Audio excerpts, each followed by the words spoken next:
I saw everything.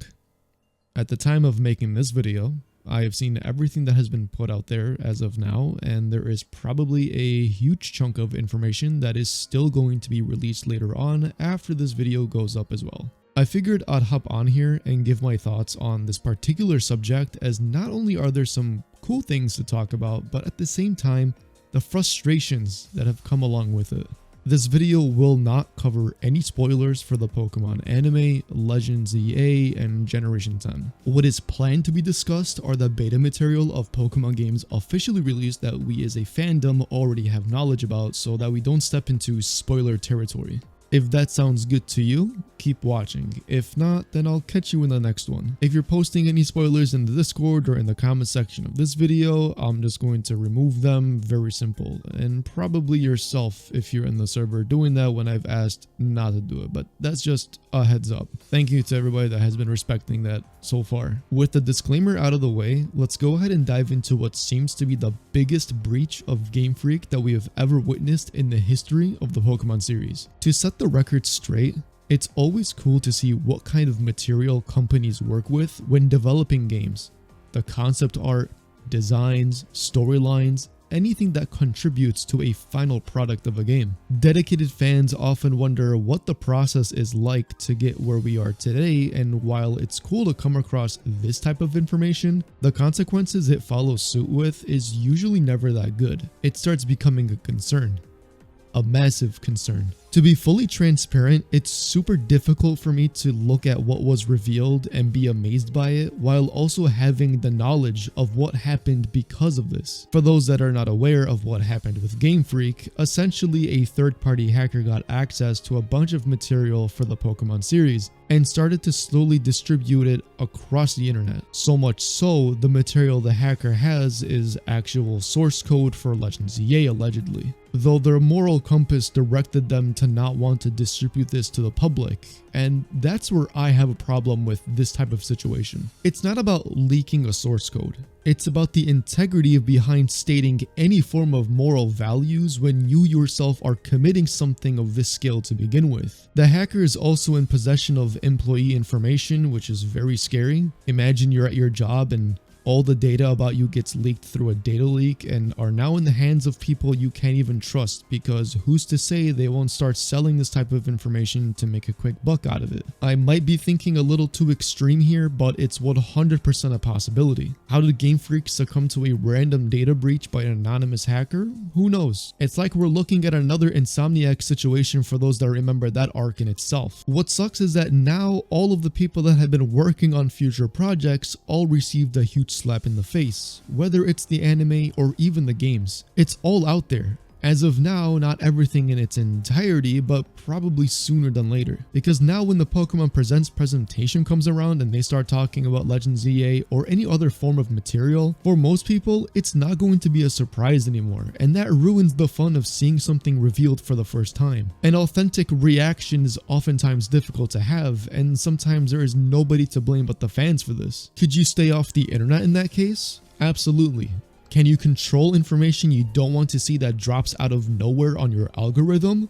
Not really. Which is why I sometimes hate this fandom, because we have our good and bad moments like any other fandom out there, but to come to a point where if the initial intention of the hack was because there hasn't been official news for stuff in a while, then that alone is just a whole new level of low that sucks to be a part of. Especially when they start putting out new information like wildfire, and what's released is often incorrect, that leads to false interpretation of the material being shown. This leads down a rabbit hole that will probably extend this video way longer than it needs to be, but I'm sure you get the point. I don't want to sound like a broken record. I believe I've mentioned everything I wanted to say, but all in all, the leaks are never realistically a good thing, no matter the size of it. At the end of the day, if there is material that companies have that aren't meant to be shown, then it should be respected, but this won't change anything. We will continue to see this happen time and time again, and there's hardly anything that we can do about it. It's funny because I mentioned myself that we should respect not seeing material, yet I'm sitting here telling you that I want to talk about the beta material. But with the reasons I mentioned earlier, My opinion is that it's fine, but at the same time it just feels weird. Maybe if the leaks only contained beta material and not spoiler material, then perhaps I'd feel differently. This is definitely a crazy time right now. I really have no idea how else to put this, but do you guys feel the same way? I've gone on Twitter talking about the beta designs that were leaked out that covered multiple generations. I don't want to cover every single one of them, as that would drag out this video much longer than it needs to be, but what we saw so far has been sick regarding to what Game Freak originally thought of before making further changes to finalize what we know today for the said games. Generation 4 showcased different concept designs for various different Pokemon like Honchkrow, Shaman, Gallade, etc.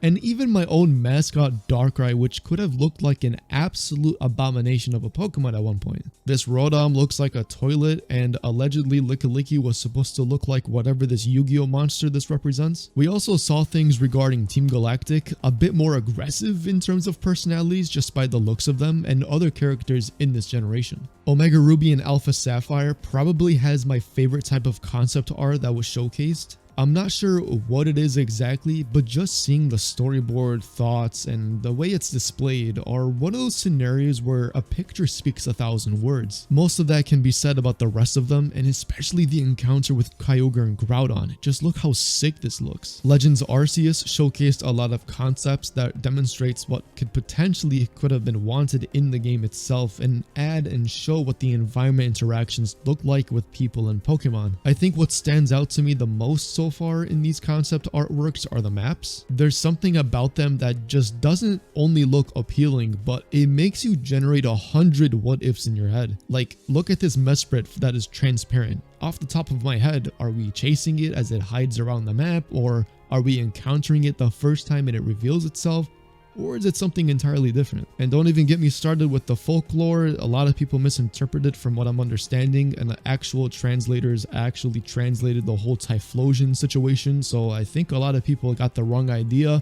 But at the end of the day, like, the whole concept in itself is still crazy to even think about and acknowledge. But I really don't want to talk about that. That's not even scratching the surface of everything that was showcased, but that alone should tell you just how big this breach was. Game Freak already put out an official statement acknowledging this actually happening and confirmed employee information was also stolen. What repercussions will they do in the future to prevent this sort of thing from happening?